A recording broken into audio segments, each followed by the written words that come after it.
विद्यार्थियों, लोक स्वास्थ्य यांत्रिकी विभाग में नई भर्ती आई है, उसी के बारे में आज पूरे चर्चा करेंगे। उसी के बारे में हम आगे पूरी डिटेल विस्तार से देखेंगे। तो शुरू से लेकर अंत तक बने रहिएगा आप वीडियो में बिना स्किप किए। तो चले आगे बढ़ते हैं।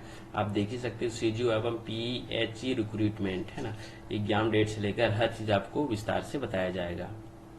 तो यहाँ पे देख सकते हो लोक स्वास्थ्य यांत्रिकी विभाग पीएचई छत्तीसगढ़ में भर्ती निकला हुआ है। पद देख लेते हैं, पद कौन कौन से हैं। तो जूनियर इंजीनियर, सहायक अभियंता और यहाँ पे देख सकते हो है ना, अन्य पद भी यहाँ पे दिए गए हैं। इनके लिए योग्यता क्या है और योग्यता के साथ साथ सैलरी क्या है उसके बारे में भी देखेंगे। तो आप सभी को पता है अभी व्यापम ने एक एग्जाम कैलेंडर जारी किया हुआ था, जिसमें हर जो भर्ती है उनका एग्जाम कब होगा उसका संभावित डेट वहां पे एग्जाम कैलेंडर में दिया हुआ था। तो ये जो भर्ती निकला है इसका भी एग्जाम कैलेंडर में संभावित एग्जाम यानी कि परीक्षा तिथि दिया हुआ है, और इसका भर्ती अभी हुआ नहीं था और इसका भर्ती भी चल रहा है। तो इसी के बारे में हम रिक्रूटमेंट के बारे में हम विस्तार से बता रहे हैं आपको कि पद नाम कौन कौन से है। तो जूनियर इंजीनियर, सहायक अभियंता इसके पद नाम है। इसके अलावा अन्य पद और है जो यहाँ पे भरे जाएंगे, है ना। तो कोई भी इच्छुक विद्यार्थी है, कैंडिडेट है, तो बेशक इसमें अप्लाई कर सकते हैं।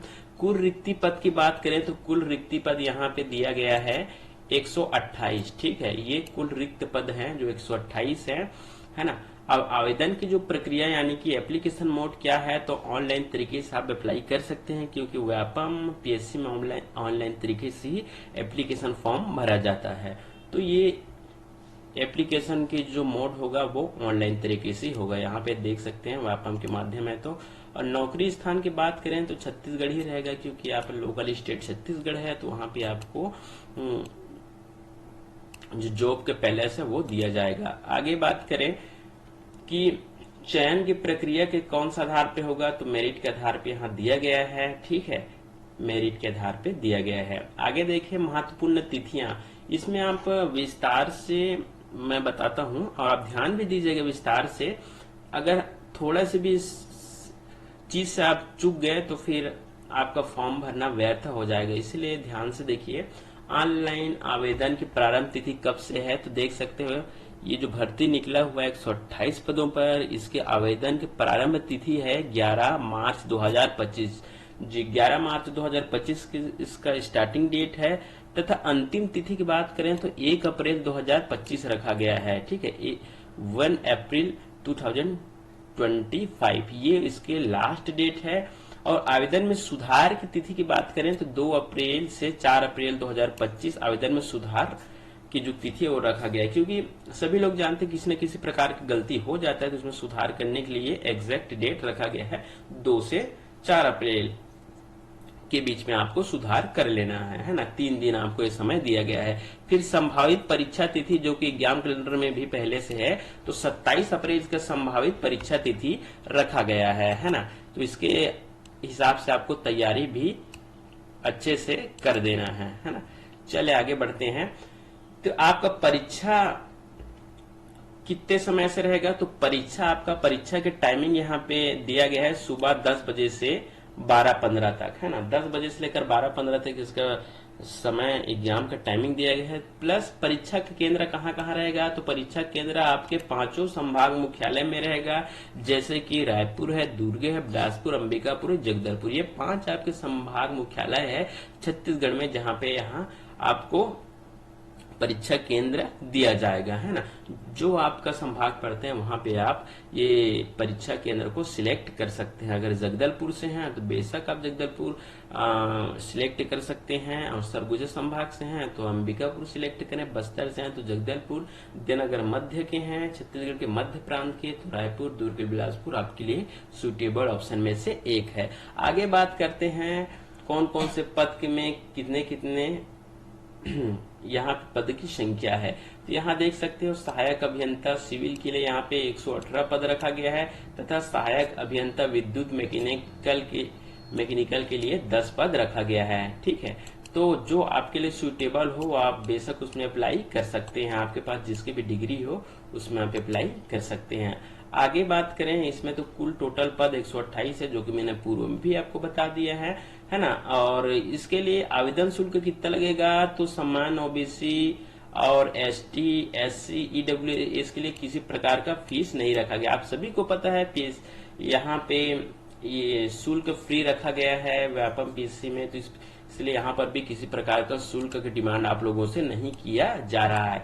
आप निःशुल्क इसमें फॉर्म अप्लाई कर सकते हैं। आगे बात करें तो इसमें शैक्षणिक योग्यता क्या है पदों के लिए, तो शैक्षणिक योग्यता की बात करें तो सहायक अभियंता के लिए यहाँ पे शैक्षणिक योग्यता रखा गया है सिविल इंजीनियरिंग में डिग्री। ठीक है, जो भी कैंडिडेट है चाहे लेडीज हो या जेंट्स हो, उनके पास अगर सिविल इंजीनियरिंग में डिग्री है तो बेशक सहायक अभियंता सिविल के पद पर अप्लाई कर सकते हैं। प्लस यहाँ पे सहायक अभियंता विद्युत और मैकेनिकल है ना, विद्युत मैकेनिकल के जो पद हैं उसके लिए इलेक्ट्रिकल या मैकेनिकल इंजीनियरिंग में डिग्री मांगा गया है। अगर आपके पास है तो बेशक आप इसमें अप्लाई कर सकते हैं। जो भी कैंडिडेट के पास ये डिग्री है तो इसमें अप्लाई कर सकते हैं, है ना।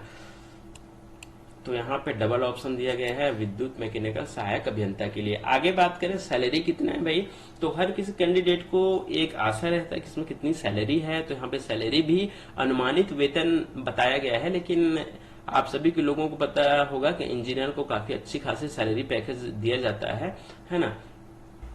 तो यहाँ पे देख ही सकते हो, यहाँ इसके जो सैलरी दिया गया है वो अप्रोक्सीमेटली 35,000 से लेकर 50,000 प्रति माह यहाँ पे सैलरी रखा गया है ना। ये अनुमानित वेतन है, इससे ज्यादा भी आप लोगों को वेतन मिलेगा जैसे जैसे आपका सीनियरिटी बढ़ता जाएगा, काम और जो कार्य अवधि वर्क ड्यूरेशन बढ़ता जाएगा, आपकी सैलरी में भी इंक्रीमेंट देखने को मिलेगा, है ना। तो हर जॉब में होता रहता है। आगे बात करते हैं इसके डॉक्यूमेंट के बारे में, है ना। तो डॉक्यूमेंट कौन कौन से लगेगा, तो जानते हो जो व्यापम में डॉक्यूमेंट लगता है वही है शैक्षणिक योग्यता प्रमाण पत्र है यहाँ पे जो लगाना अनिवार्य है, प्लस पहचान पत्र है। पहचान पत्र में आधार कार्ड, वोटर आईडी और ठीक है और ड्राइविंग लाइसेंस है, पासपोर्ट साइज फोटो है, जाति प्रमाण पत्र यदि लागू हो तो बिल्कुल आप कर सकते हैं। सामान्य से है तो उसमें आपको जरूरत नहीं है। निवास प्रमाण पत्र चाहिए, प्लस रोजगार पंजीयन प्रमाण पत्र चाहिए आपके जिले का। ये आवश्यक प्रमाण पत्र है जो आपके पास होना चाहिए फॉर्म भरने के समय में। ठीक है, यहाँ पे हम ये भी बता देते हैं कि इसमें आपको लिखित परीक्षा होगा, देख सकते हो लिखित परीक्षा है ना। तो लिखित परीक्षा होगा और मेरिट लिस्ट के आधार पर चयन होगा। दस्तावेज का सत्यापन किया जाएगा जिसको डीवी डॉक्यूमेंट वेरिफिकेशन बोला जाता है, प्लस आपका मेडिकल टेस्ट होगा, है ना। चिकित्सीय परीक्षण यहाँ पे लिखा हुआ है। तो इसके पश्चात आपका फाइनल सिलेक्शन मान लिया जाएगा। तो उम्मीद है आप लोगों को ये सारी जानकारी अच्छे से समझ में आया होगा। अगर किसी भी प्रकार के अगर आपको कोई डाउट हो तो स्टूडेंट यहाँ पे आप बिल्कुल कमेंट कर सकते हैं, और उत्कर्ष आईएएस एकेडमी की तरफ से अगर आवश्यकता हुई तो और वीडियो इसकी टॉपिक पर बनाया जाएगा और आप लोगों को जो डाउट है उसको क्लियर किया जाएगा। फिलहाल तो अगर आप इच्छुक हैं, अगर आपके पास इस प्रकार की डिग्री है तो आप बिल्कुल इसमें अप्लाई कर सकते हैं। अच्छी खासी सैलरी है और एग्जाम कैलेंडर में एग्जाम भी इसके लिए डेट अनुमानित डेट यहाँ पे जारी कर दिया गया है व्यापम के कैलेंडर में, जो कि मैंने पूर्व ही इसके विषय में चर्चा किया था। तो समय कम है, आप इसके लिए लग जाइए और फॉर्म अप्लाई कर सकते हैं। बाकी चीजों के लिए अगर कोई दिक्कत रहेगा तो बिल्कुल आप कमेंट बॉक्स में कमेंट करें, हम उसका रिप्लाई करेंगे।